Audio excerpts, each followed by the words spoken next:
Pertama-tama saya mengucapkan selamat hari Natal kepada semua yang hadir tempat ini, ya, baik jemaat, pengerja, para undangan, ya, dari Bogor, dari mana-mana, ya, dari Bekasi.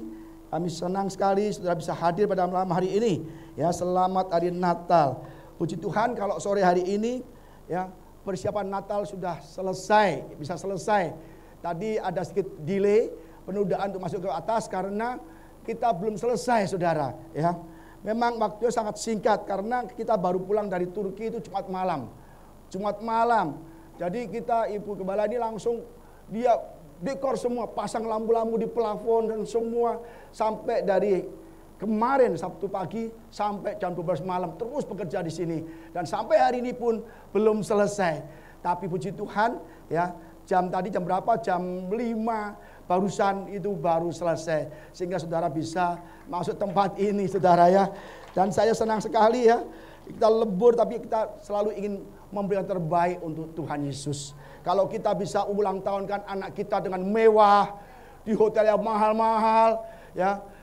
Tapi kalau kita untuk Natal, perayaan lahir Yesus, kita masa mau yang tidak terbaik, saudara. Maka kita harus berikan terbaik untuk Tuhan Yesus, lebih dari segala yang ada, lebih dari anak kita, lebih dari apapun yang kita alami, saudara, ya. Jadi saya senang sekali, ya.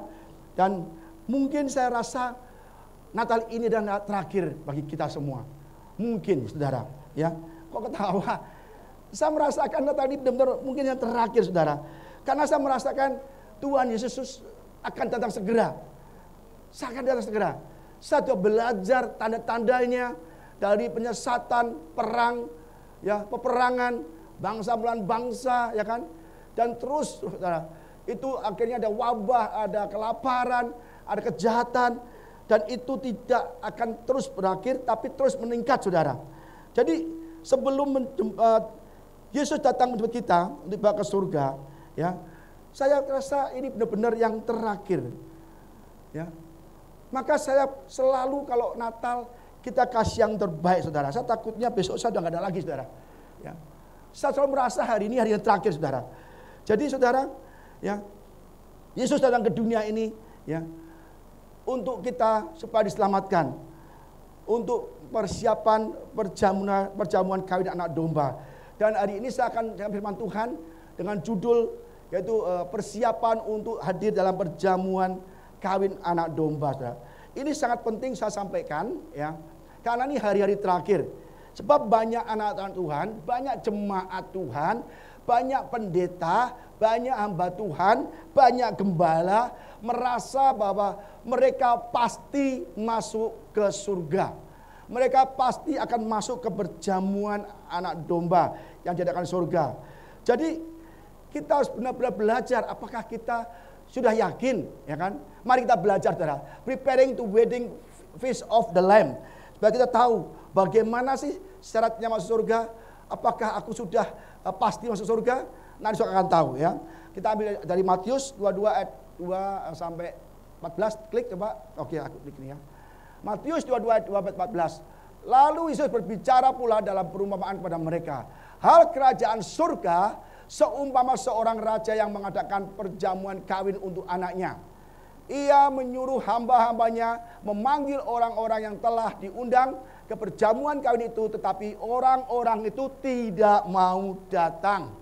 Ya, orang raja mengadakan perjamuan kawin untuk anaknya, pesta luar biasa sekali, tapi orang yang diundang tidak mau datang. Ia menyuruh pula hamba-hamba lain. Pesannya, katakanlah kepada orang-orang yang diundang itu, sesungguhnya hidangan telah kusediakan, ya. Lembu-lembu jantan dan ternak piaraanku telah disembelih. Semuanya telah tersedia. Datanglah ke perjamuan kawin ini. Tetapi orang-orang yang diundang ini orang yang sama, ya. Itu tidak mengindahkannya, ada yang pergi ke ladangnya, ada yang pergi mengurus usahanya, ya. Dan yang lain menangkap hamba-hamba itu, menyiksanya dan membunuhnya. Bahkan ada orang yang menyiksa dan membunuh pengantar undang itu, ya. Maka murkalah raja itu lalu menyuruh pasukannya ke sana untuk membinasakan pembunuh-pembunuh itu dan membakar kota mereka. Sesudah itu ia berkata kepada hamba-hambanya, perjamuan kawin telah tersedia, tetapi orang-orang yang diundang tadi tidak layak untuk itu. Sebab itu pergilah ke persimpangan jalan dan undanglah setiap orang, semua orang, ya, yang kamu jumpai di sana ke perjamuan kawin itu. Maka pergilah hamba-hamba itu dan mereka mengumpulkan semua orang yang dijumpai di jalan-jalan, orang-orang yang jahat, orang-orang yang baik, ya, orang yang baik, orang jahat, semua diundang. Sehingga penuhlah ruangan perjamuan kawin itu dengan tamu, ya. Ketika raja itu masuk untuk bertemu dengan tamu-tamu itu, ia melihat seorang yang tidak berpakaian pesta. Ia berkata kepadanya, "Hei saudara," kalau dalam bahasa "Hey friend," ya. "Bagaimana engkau masuk ke kemari dengan tidak mengenakan pakaian pesta?"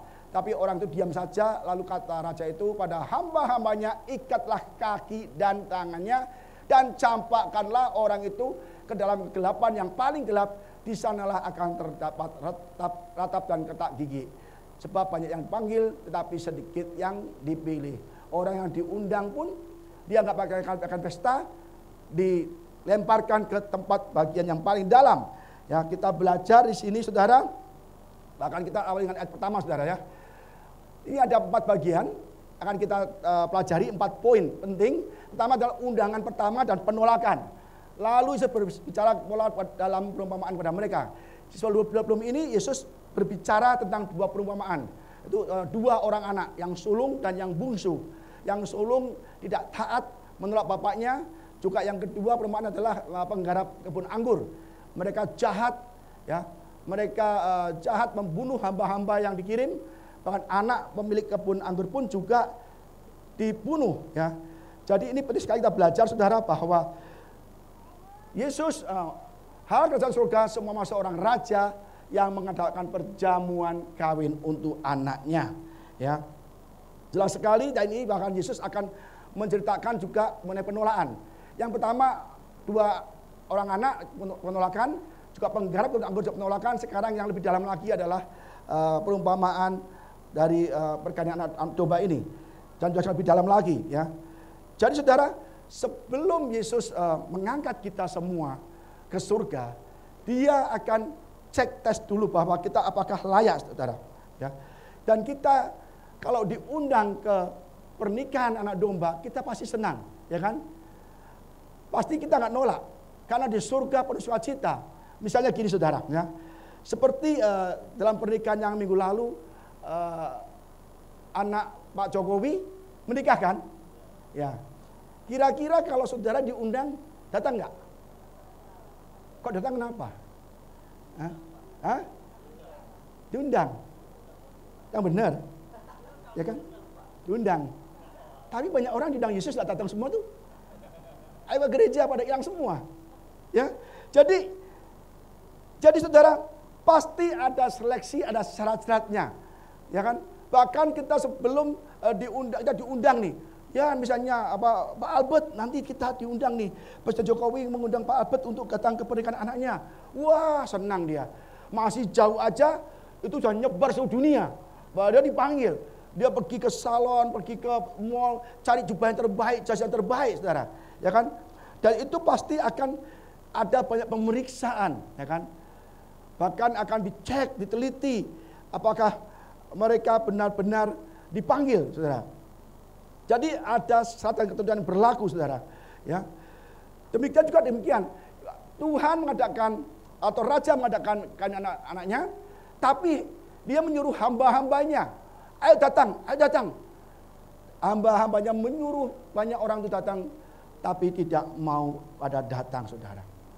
Kita lihat hamba-hambanya, itu siapa hamba-hambanya? Kita lihat, saudara, di Yeskiel 33, yaitu nabi-nabi, rasul-rasul, hamba-hambanya. Dia memberitakan keselamatan, memberitakan Injil, tapi mereka ditolak semua. Katakan kepada mereka, demi aku yang hidup, demikianlah firman Tuhan Allah, aku tidak berkenan pada kematian orang fasik, dan aku berkenan pada pertobatan orang fasik itu dari kelakuannya, supaya ia hidup. Bertobatlah dari hidupmu yang jahat itu, maka kamu akan mati, hai kaum Israel. Jelas dari dulu Tuhan sudah Allah Bapa menyediakan nabi-nabi ya untuk memberitakan keselamatan, mengundang bangsa Israel untuk kembali kepada Tuhan. Tapi mereka menolak. Siapa lagi hamba-hambanya? Dalam perjanjian baru ada Yohanes Pembaptis. Matius 3, 1-2. Pada waktu itu tampillah Yohanes Pembaptis di padang gurun Yudea dan memberitakan, bertobatlah, sebab kerajaan surga sudah dekat. Bahkan Markus 1:4, demikianlah Yohanes Pembaptis tampil di padang gurun dan menyerukan, bertobatlah, dan bila dirimu dibaptis, Allah akan mengampuni dosa-dosamu. Ini adalah hamba-hamba yang pertama. Yohanes Pembaptis yang kedua adalah para rasul. 12 rasul juga dikirim untuk memberikan undangan ke surga, keselamatan, pertobatan. Juga 70 murid Yesus. Tapi semuanya ditolak, saudara. Siapa diberi undangan? Bangsa Israel. Yesus berkata, sudah banyak nabi-nabi, sudah banyak rasul-rasul, diundang tidak mau. Apakah pesta itu berhenti? Tidak jadi. Tetap jalan, saudara. Tetap jalan. Apakah setelah Yohanes Pembaptis khotbah, terus mereka percaya Yesus, terima Yesus? Tidak. Apakah 70 menit Yesus juga memberitakan keselamatan, mereka terima Yesus? Tidak juga. Ini undangan keselamatan. Tadi saya katakan, kalau sudah diundang Pak Jokowi, datang. Ya kan? Kenapa? Bergengsi. Kalau kita tetap itu, wah pasti pestanya luar biasa, makannya luar biasa, dan kita foto-foto.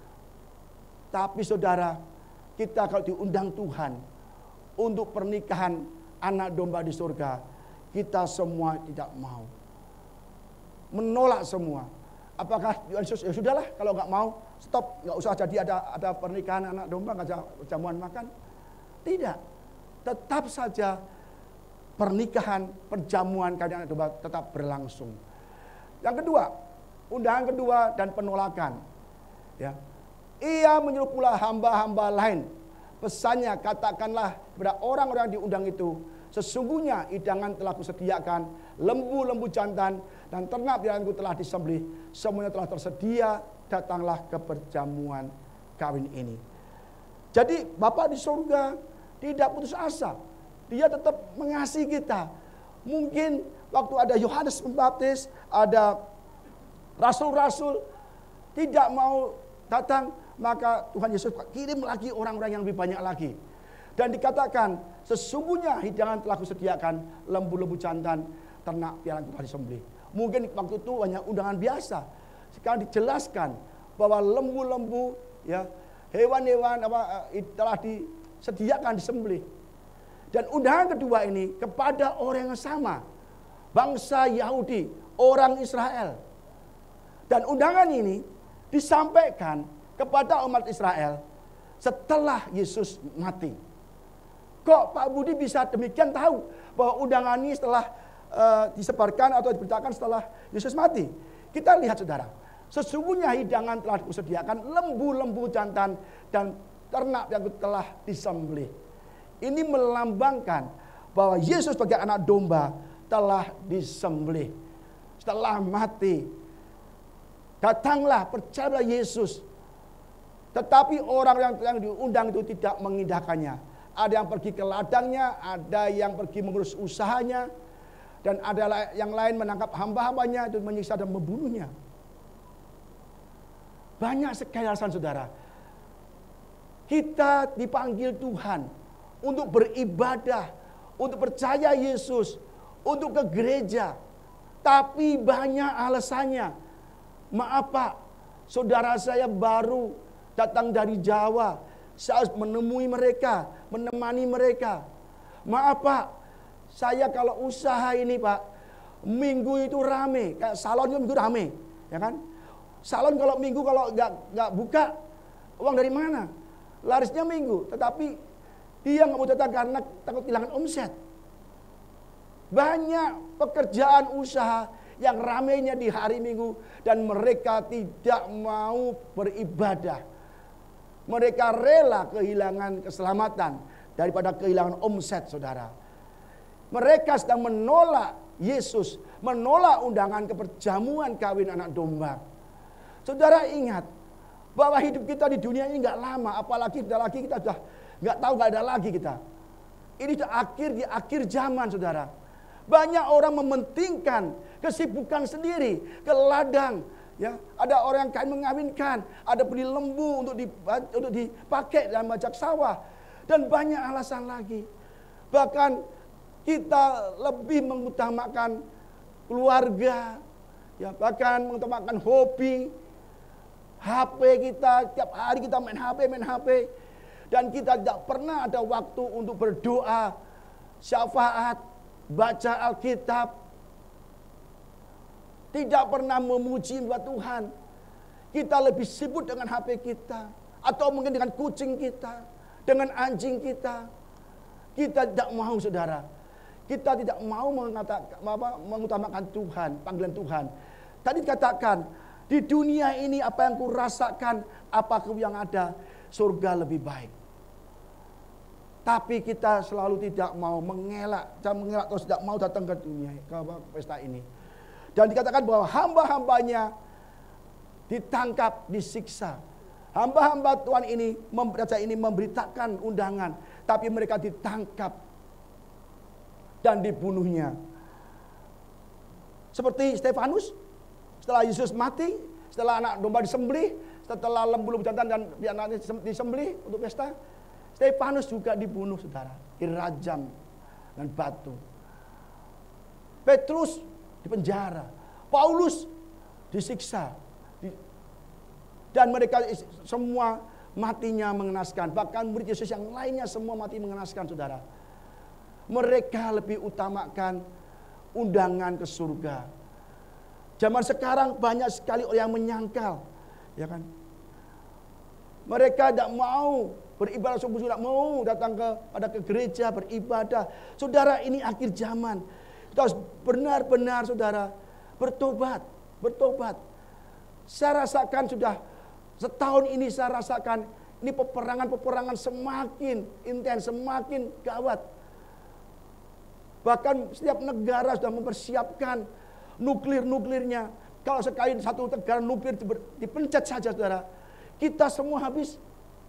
Orang kaya habis, rumah kita dimiliki negara, usaha kita dimiliki negara, semua dimiliki negara. Karena apa? Antikris negara yang baru nanti, saudara. Dan kalau sudah perang semua, saudara mau makan apa? Tidak bisa. Indomie bisa 500.000 satu sase, satu biji. Aqua bisa mahal lagi, ya kan? Jadi nggak bisa, saudara. Mungkin nanti yang paling gampang adalah orang makan orang. Loh, jangan ketawa, sudah ada di Alkitab. Ketika saya dikepung, ibu bilang gini, ibu, hari ini kita makan anakmu, nanti besok makan anakku. Ya udah, sepakat. Akhirnya benar terjadi. Tapi yang satunya ingkar janji. Itu akan terjadi semua. Karena apa? Makanan, sembako, semua itu mahal sekali. Tidak terjangkau dan langka. Itu nanti akan terjadi. Orang makan orang. Jadi saudara, banyak kita sadar bahwa Tuhan telah mengutus banyak nabi-nabinya, banyak rasulnya, banyak pendeta, banyak hamba Tuhan, banyak gereja. Saudara bisa datang beribadah. Saudara enggak mau. Matius 23 ayat 34. Sebab itu lihatlah, aku mengutus kepadamu nabi-nabi, orang-orang bijaksana dan ahli-ahli Taurat. Separuh di antara mereka akan kamu bunuh dan kamu salibkan. Yang lain akan kamu sesah di rumah-rumah ibadatmu dan kamu aniaya dari kota ke kota. Kita sedang menolak undangan Tuhan. Ini hari-hari terakhir. Hari-hari terakhir sangat jahat, saudara. Mengerikan sekali. Kita semua bertobat. Para jemaat bertobat, semua bertobat, saudara. Terus apa yang dilakukan? Apakah undangan kedua ditolak juga oleh orang Yahudi?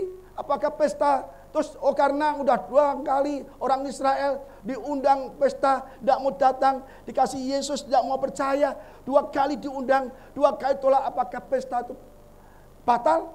Tidak. Tuhan berikan undangannya kepada orang lain, saudara. Tapi dia marah sekali.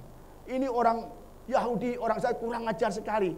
Anakku telah mati untuk menebus dosa-dosa bangsa Israel, bangsa Yahudi, supaya keselamatan datang dari bangsa Yahudi ke seluruh dunia. Tapi ditolak. Maka murkalah raja itu lalu menyuruh pasukannya ke sana untuk membinasakan pembunuh-pembunuh itu dan membakar kota mereka. Raja membinasakan pembunuh-pembunuh. Kota mereka dibakar. Kuil Bait Allah Salomo dihancurkan. Ini berbicara tentang kehancuran Yerusalem. Setelah Yesus mati, ya Yesus umur 33, 34 gitu ya.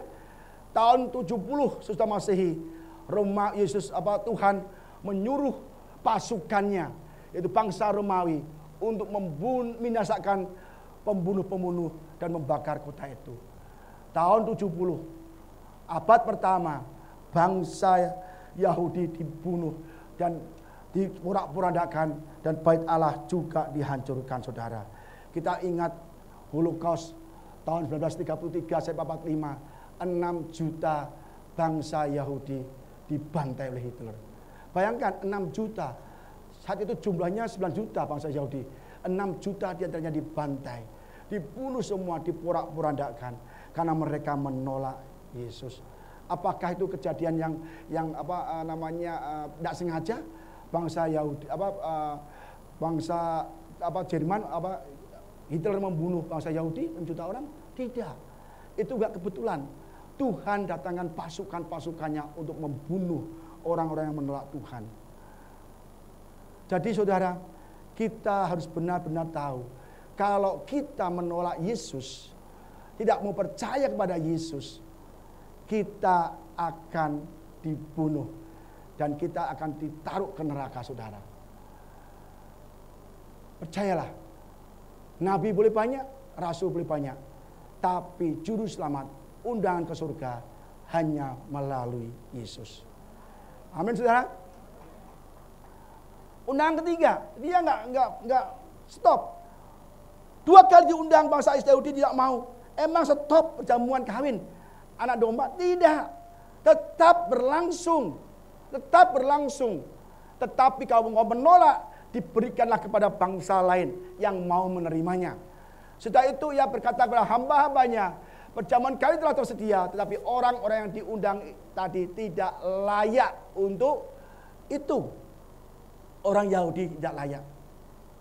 Bangsa Israel tidak layak untuk menerima Yesus selamatan ini. Dan menolak. Sebab itu pergilah ke persimpangan jalan dan undanglah setiap orang yang kamu jumpai di sana ke perjamuan kawin ini. Jadi saudara, karena penolakan Yahudi, maka para rasul, para murid Yesus memberitakan Injil ke semua orang. Maka pergilah hamba-hamba itu dan mereka mengumpulkan semua orang yang dijumpainya di jalan-jalan. Orang-orang jahat dan orang-orang baik. Sehingga penuhlah ruangan perjamuan kawin itu dengan tamu. Tapi bingung, Pak, kenapa ada orang-orang jahat kok diundang? Bukannya perjamuan anak Tuhan kan kudus di surga. Di sini saudara, Yesus mengutamakan bangsa Israel, tapi ditolak. Maka Yesus mengundang semua, ya, yang di mata orang Yahudi, mereka orang-orang jahat, mereka orang baik, semua diundang. Bahkan undangan itu sampai ke seluruh dunia dan sampai ke kita, saudara.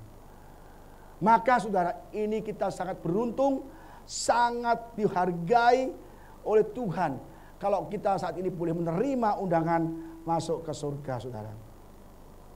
Amin, saudara. Apakah saudara mau menerima undangan itu? Yang mau angkat tangan dulu. Yang benar nih. Hah? Pilih mana sama undangan Jokowi? Hah? Yang benar. Kalau tidak Jokowi kamu terkenal loh, bisa kaya loh. Hah? Dua-duanya? Pilih salah satu dong. Ya kan? Jadi gak bisa kamu pilih iblis atau pilih Tuhan. Gak bisa. Gak boleh menduh hati. Ya kan? Yang benar pilih Tuhan. Sebab ini ada godaan loh. Ini ada gangdo besar. Tapi ini ada mengandung mistik, mengandung hal-hal tidak baik atau mengandung kriminal. Saudara bisa pilih dunia loh, bisa pilih gangdo atau omset atau apapun loh. Benar. Sebab dunia ini benar-benar penuh godaan, pencobaan. Kalau kita nggak kuat, saudara, bahaya. Ya, jadi kita harus benar-benar mau terima, ya. Semua diundang. Ya kan? dan diterima. Dan orang-orang dunia, orang-orang seluruh dunia bahkan di luar Yahudi justru yang menghasilkan buah bagi Kristus. Sampai sekarang orang Yahudi masih menunggu Mesias.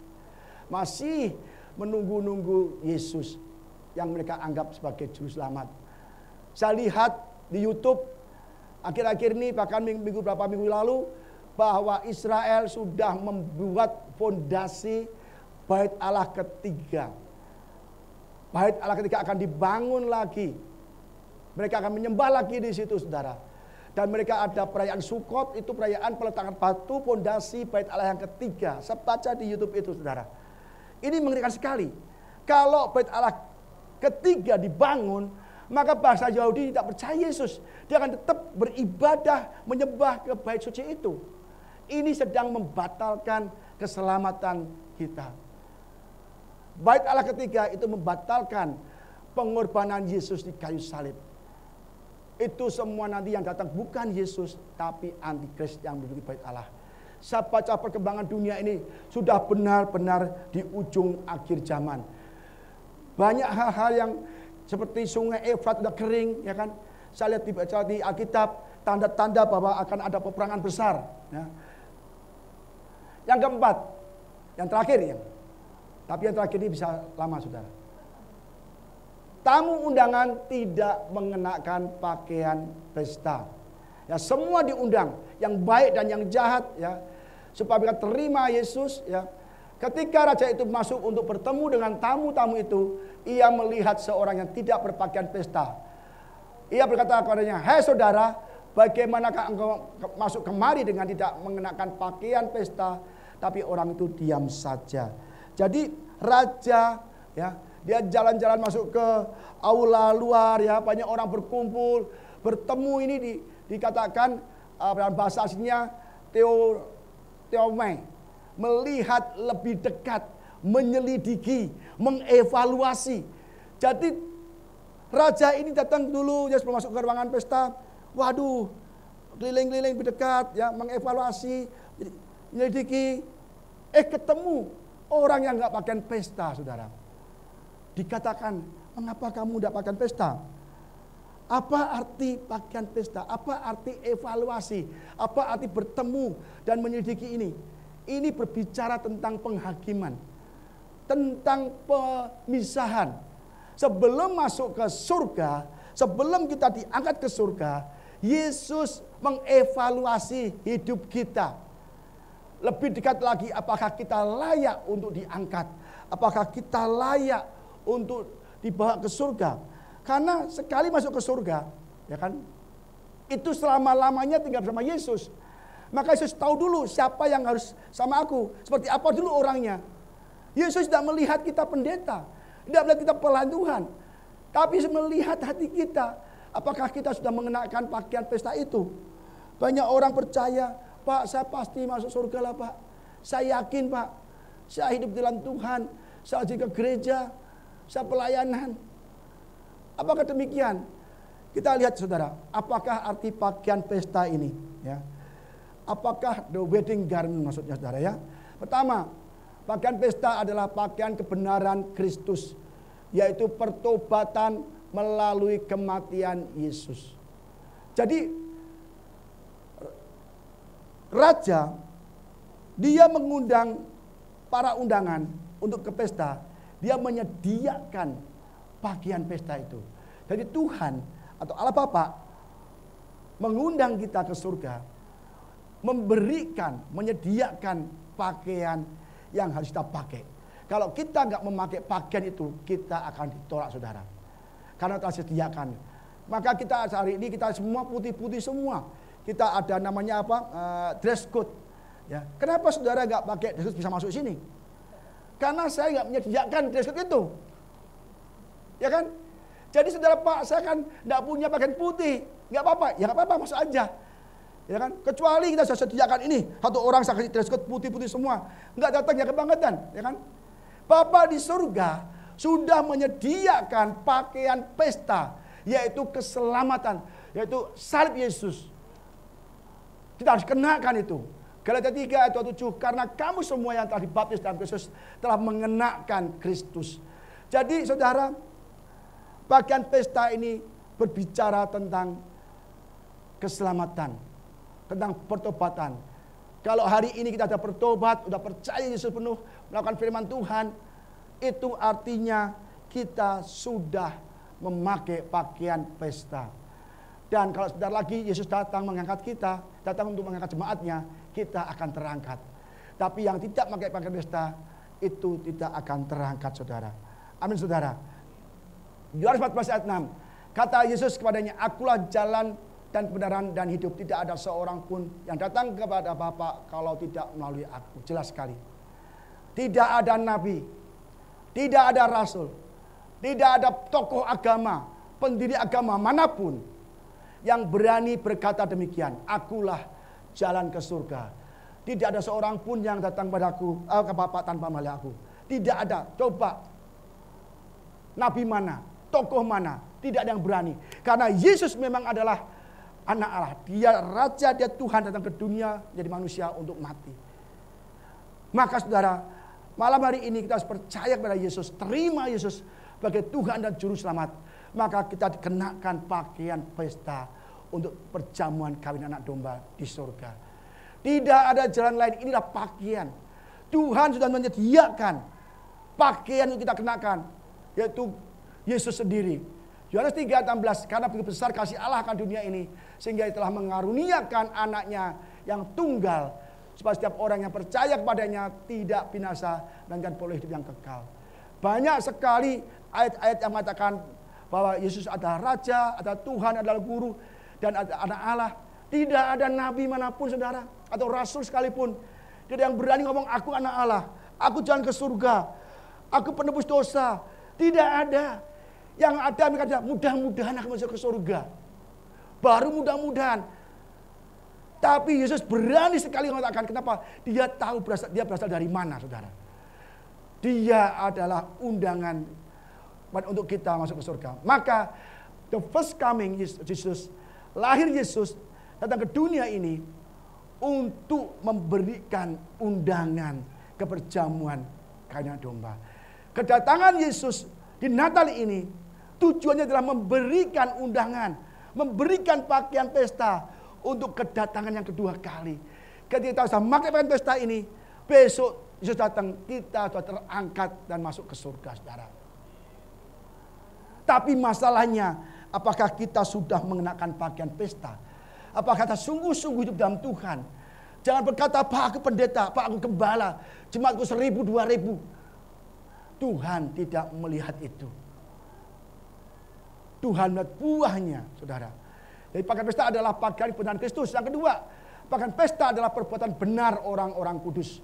Wahyu 19 ayat 8 mengatakan, dan kepadanya dikaruniakan supaya memakai kain lenan yang halus, yang berkilauan, dan yang putih bersih. Lenan halus itu adalah perbuatan yang benar dari orang-orang kudus. Ya, bukan orang-orang Semarang, orang-orang kudus. Orang hidup suci maksud saya, saudara ya. Pak, saya orang kudus, Pak. Berarti saya pasti masuk surga. Bukan itu maksudnya. Orang-orang suci deh, gampang deh ya. Ya, Pak, nama saya suci hati, Pak. Bukan lagi. Ya, jelas sekali, saudara. Jadi pakaian yang putih, pakaian lenan adalah perbuatan benar. Masalahnya apakah kita sebagai orang Kristen, anak-anak Tuhan, kita hidup benar. Kita disakiti dikit udah marah-marah. Nyakitin sekali kita balasnya 3 kali. Kita diomelin sekali balasnya 3 kali. Kita tersinggung kita keluar. Kita tersinggung kita balas. Kita menyerang. Di gereja ini banyak orang serang menyerang. Bahkan gembalanya pun bisa diserang, saudara. Loh, ketawa, saudara. Ya kan? Apa artinya pakaian pesta? Apa artinya perbuatan benar itu? Yaitu menanggalkan perbuatan dosa. Jadi kalau kita orang benar, kita tinggalkan segala dosa dan kejahatan kita. Banyak orang gereja jahat? Banyak. Banyak orang gereja yang hidup dalam dosa? Banyak. Itu mereka sedang menanggalkan pakaian pestanya. Kalau orang gereja, pengerja, pendeta atau gembala, berzina, selingkuh, korupsi, itu mereka sedang menanggalkan jubah atau pakaian pestanya. Dan itu tidak akan terangkat ke surga, saudara. Karena mereka secara jasmani, secara lihat mata adalah hamba Tuhan, adalah pelayan Tuhan, jemaat Tuhan yang ke gereja. Tetapi di dalamnya kita sedang menanggalkan pakaian pesta kita, saudara. Apa arti perbuatan yang benar? Hidup dipimpin oleh Roh Kudus. Hidup dipimpin Kudus, ya. 2 Korintus 5 ayat 17 mengatakan, jadi siapa yang ada di dalam Kristus, ia adalah ciptaan baru. Yang lama sudah berlalu, sesungguhnya yang baru sudah datang. Banyak orang Kristen, ya, dia terima Yesus, dikasih jubah baru, pakaian pesta, tapi tidak mau menanggalkan pakaian lama kita. Tidak bisa, saudara. Ciptaan yang baru, kita hidup baru, dan tinggalkan segala dosa. Pak, saya disakiti, Pak, saya jengkel, Pak. Sabar. Pak, saya benar-benar rasanya udah gak tahan lagi, Pak. Sabar. Sabar, saudara. Jadi, memang kita sebagai anak Tuhan, pasti akan banyak goncangan, banyak serangan, banyak fitnahan, banyak menjatuhkan kita. Kita tetap sabar. Semakin dekat sama Tuhan, semakin kita akan dihasut, difitnah, diserang. Supaya kita menanggalkan pakaian pesta kita. Dan kita nanti tertinggal, saudara.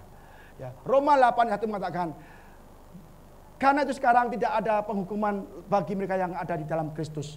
Ini cipta di LAI, tapi yang tulisan aslinya adalah, there is therefore now no condemnation to them which are in Christ Jesus, who walk not after the flesh, but after the Spirit. Orang yang hidup dalam Kristus, yaitu yang tidak hidup menurut daging, tetapi menurut roh.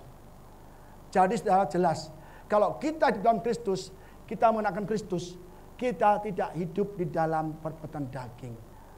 Kita bisa emosi, bisa marah, bisa kesel, bisa kepahitan, bisa dendam, menyerang. Itu semua adalah perbuatan daging. Iblis menggoda kita. Iblis menyerang kita supaya kita menanggalkan jubah pesta kita. Supaya kita membatalkan keselamatan kita, saudara. Hati-hati. Apa itu perbuatan menurut daging? Ini penting sekali, saudara. Supaya saudara benar-benar tahu, bisa koreksi. Apakah aku masih hidup dalam kedagingan atau hidup dalam pimpin oleh Roh Kudus? Ya. Galatia 5:19-21.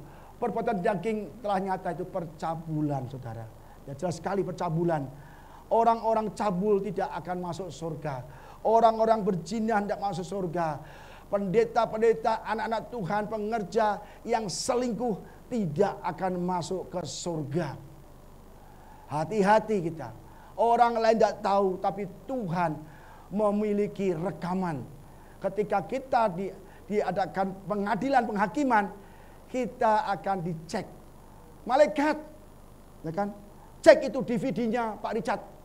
Hah? Yang mana? DVD-nya dia. Di setel.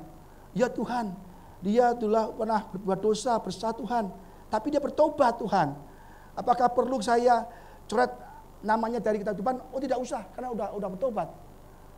Jadi kita semua selama hidup direkam oleh malaikat dan disimpan di DVD surga. Kita ngomong soal konteks dalam modern, ya. Kita direkam semua. Hidup kita direkam semua. Kelak kita menghadap Tuhan, itu rekaman kita dibuka semua. Yang tersembunyi pun akan dibuka semua. Dan kita bisa dicabut nama kita dari kitab kehidupan. Mengerikan. Jadi jangan sampai kita cabul, selingkuh, berzina, tinggalkan semua. Kecemaran, nafsu, penyembahan berhala juga nggak boleh, saudara. Pak, saya nggak nyembah patung, Pak.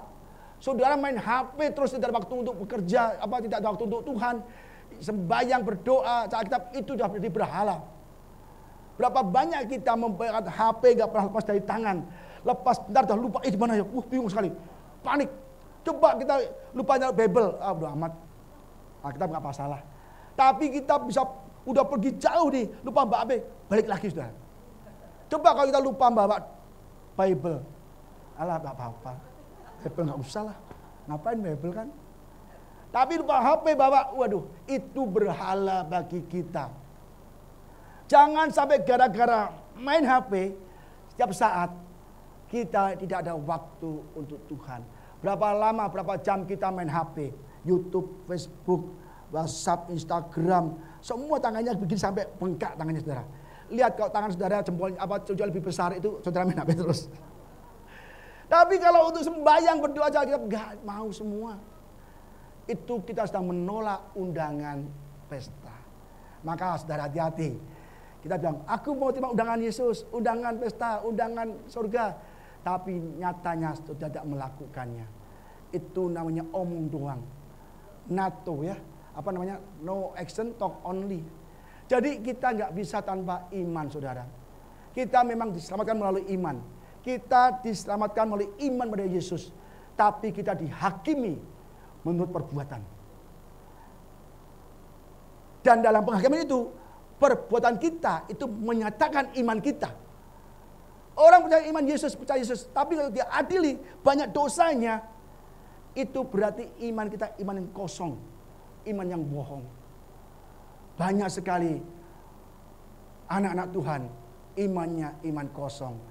Dia tidak hidup dalam kekudusan, nyembah berhala, gara-gara kita sibuk gak ke gereja, ya, kerjaan kita menjadi berhala, gara-gara kucing, gara-gara anjing kita gak ke gereja, itu kita memberhalakan kucing kita, anjing kita. Kemarin waktu ke Labuan Bajo, ya, Ibu Ida kan bilang, saya hanya mau pelayanan keluar pulau kalau maksimal 4 hari. Saya gak bisa meninggal anjingku. Boimin kesayangan Ibu Ida, tidur Bu Ida 5 langkah ke kiri ikut, 5 langkah ke depan dia ikut, ke kamar mandi dia ikut, kemanapun ikut. Dia bilang, aku tidak bisa meninggalkan anjingku lebih dari 4 hari. Aku gak mau pelayanan lebih dari 4 hari. Benar, kita ke Labuan Bajo 4 hari.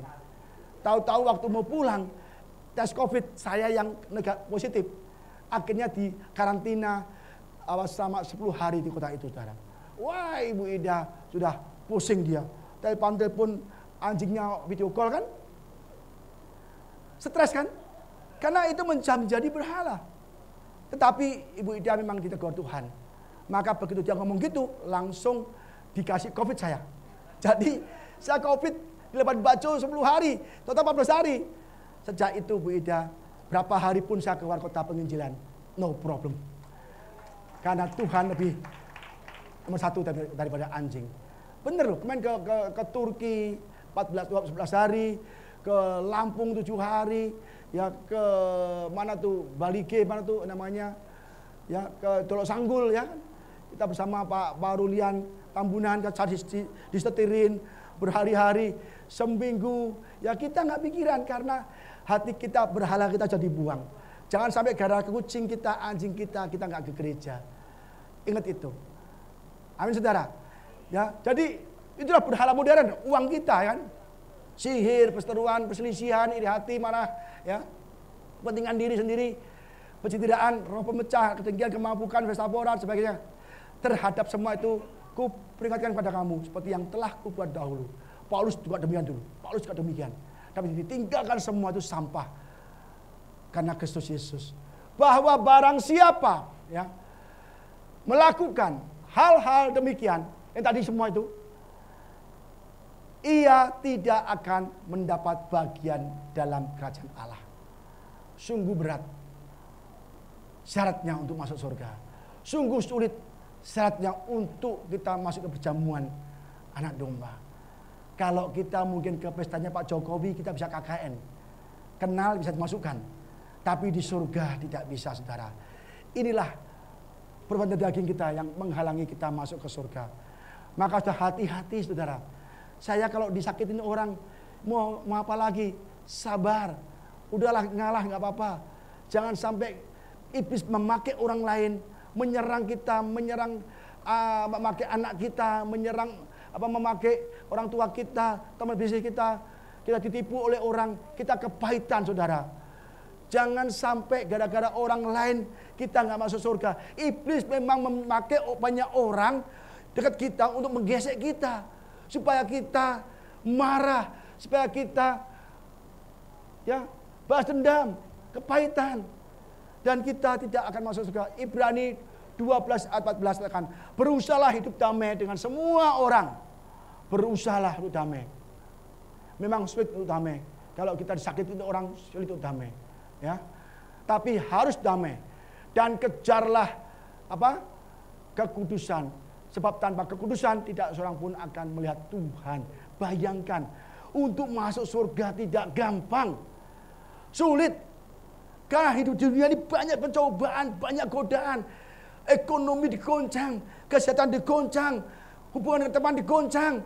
Kita digoncang banyak hal dalam segala aspek kehidupan. Tapi kita harus benar-benar mengejar kekudusan. Sebab tanpa kekudusan kita tidak bisa melihat Tuhan. Sungguh saudara, tapi itulah yang terjadi. Maka kedatangan Yesus yang kita rayakan sebagai Natal ini adalah untuk preparation to wedding feast. Jadi kedatangan Yesus yang pertama ini untuk mempersiapkan kita, memberikan undangan, pakaian pesta, supaya kedatangan Yesus yang kedua di awan-awan kita juga akan diangkat, saudara. Jadi ada hubungannya. Yang pertama, kedua ada hubungannya. Yang pertama datang untuk mempersiapkan kedatangan yang kedua. Jadi ini kesempatan yang terakhir. Kalau saudara masih belum bertobat, masih belum meninggalkan dosa-dosa saudara, maka saudara tidak akan masuk ke perjamuan kawin anak domba. Ayat terakhir ini. Lalu kata raja itu, hamba yang ikatlah kaki dan tangan dan campaklah orang itu dalam kegelapan yang paling gelap. Di sanalah akan terdapat ratap dan ketak gigi. Sebab banyak yang dipanggil, tetapi sedikit yang dipilih. Kita semua diundang Tuhan, tetapi tidak semuanya kita bisa masuk. Semua diundang Tuhan, tetapi akan diseleksi. Apakah kita benar-benar hidup kudus? Amin, saudara. Ya. Kita harus bertobat, sungguh-sungguh bertobat. Saya baca di sosmed itu, aduh, semua tentang kedatangan Yesus. Masa kita mau keras kepala, saudara? Ini seperti perempuan yang mau melahirkan. Lahir hamil sebulan, masih ya sekali-kali jedut, selesai, nggak apa-apa. 2 bulan jedut, agak kerasa. 3 bulan, 4 bulan, udah 8 bulan sudah mulai jeduk, aduh sakit. 9 bulan itu sudah sering, hampir setiap jam itu kontraksi, itu sakit sekali.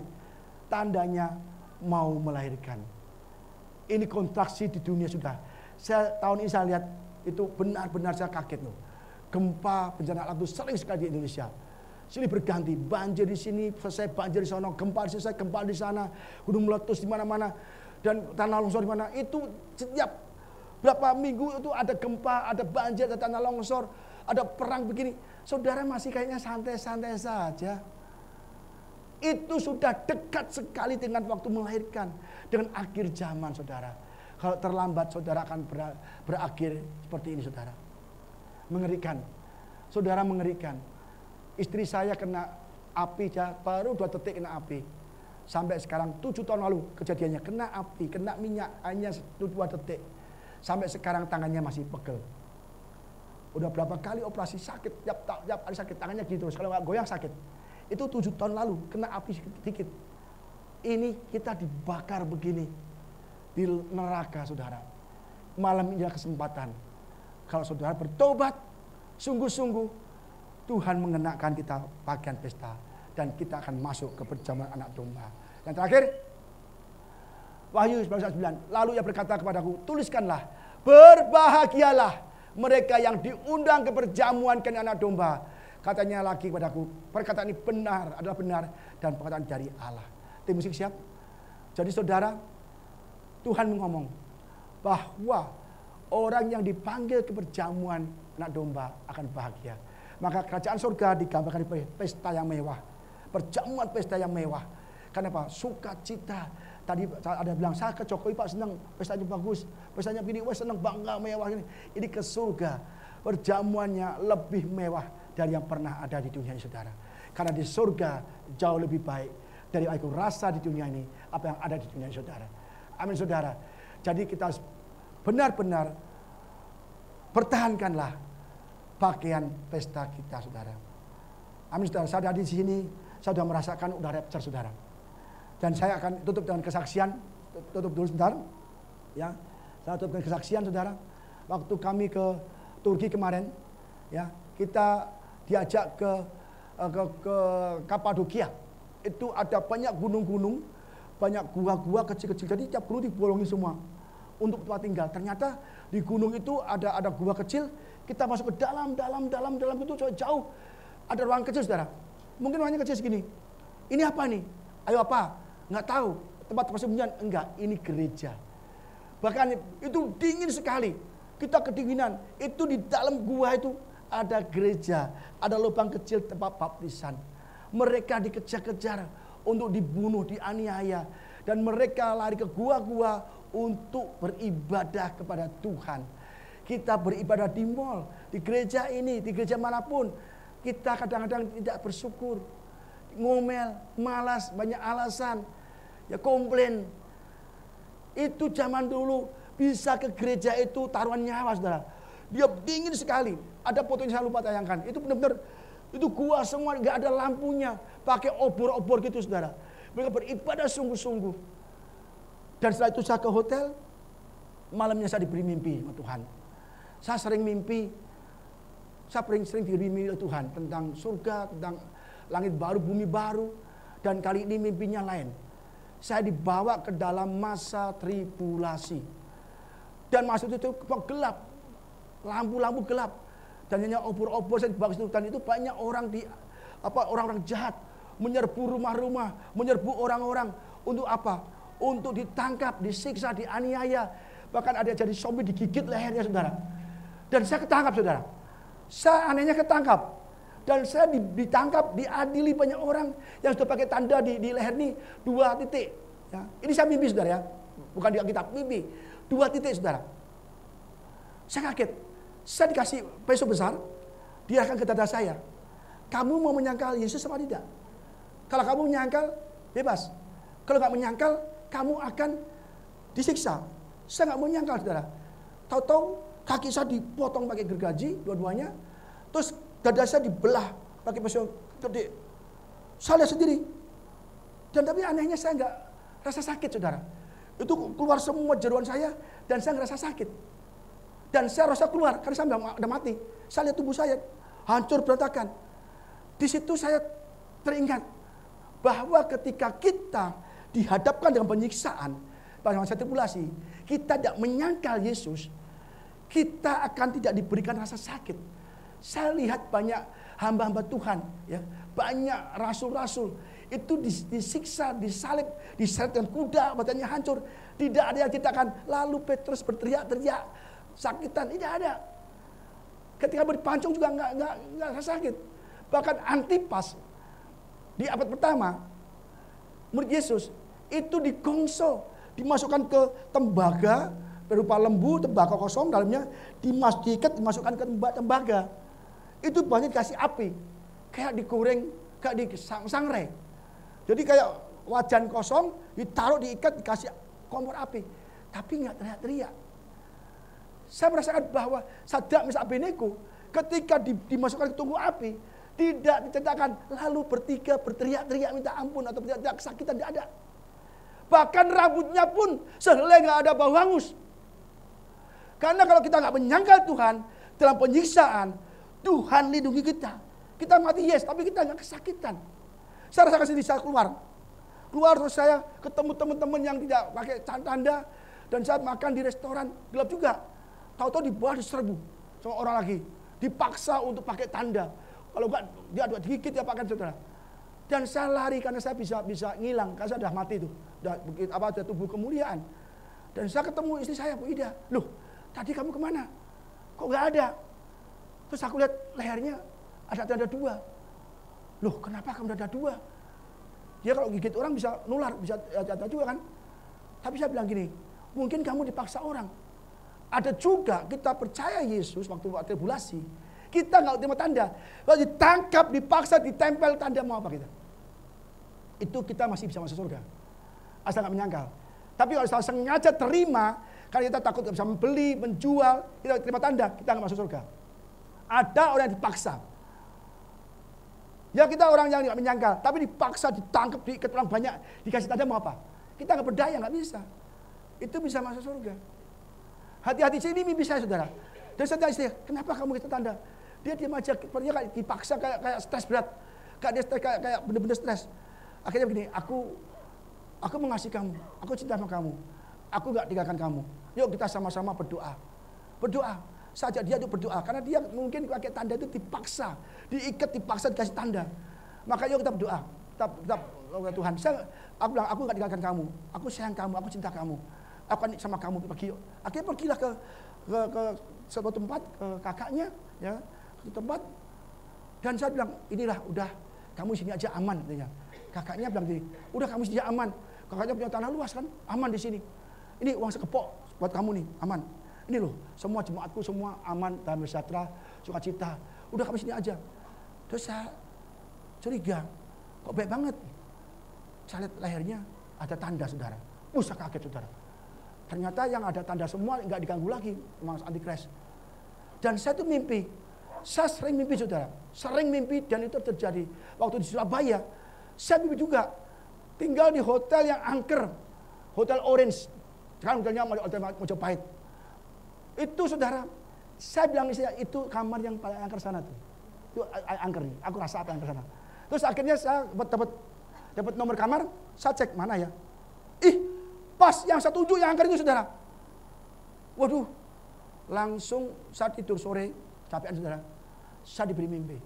Dibawa ke masa lalu hotel ini.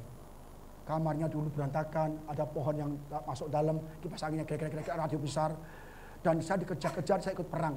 Dan itu adalah Hotel Orange, tempat penyobekan bendera merah putih. Dan saya tanya ke saksi, iya Pak, itu hotel memang angker. Saya sering mimpi, saudara. Saya sering kasih Tuhan mimpi. Bahkan terakhir juga mimpi dari mimpi di baru bumi baru. Maka saya selalu adakan, ayo kita bertobat.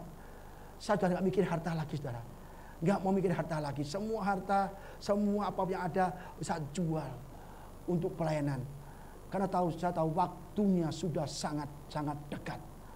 Maka kalau kita masih cinta uang, kejar harta, kejar ini, kejar itu, terlambat, saudara. Jangan main-main lagi. Sudah saatnya. Mari kita berdiri, amin, saudara.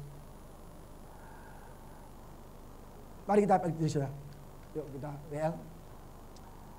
Hati-hati, saudara. Saya sering kasih mimpi. Dan itu mimpi benar-benar saya percaya dari Tuhan. Masa tribulasi itu paling mengerikan. Itu penyiksaan. Semua disiksa. Kita nggak bisa lari. Mau kemana lari? Disiksa. Hanya dua pilihan. Kita menyangkal. Ya, kita aman. Tapi kita masuk neraka. Kita nggak menyangkal, kita dibunuh, disiksa, dianiaya dengan kejam. Tapi kita masuk surga. Lebih baik percaya sekarang. Kita akan diangkat Tuhan masuk ke surga tanpa melalui masa tribulasi. Amin, saudara.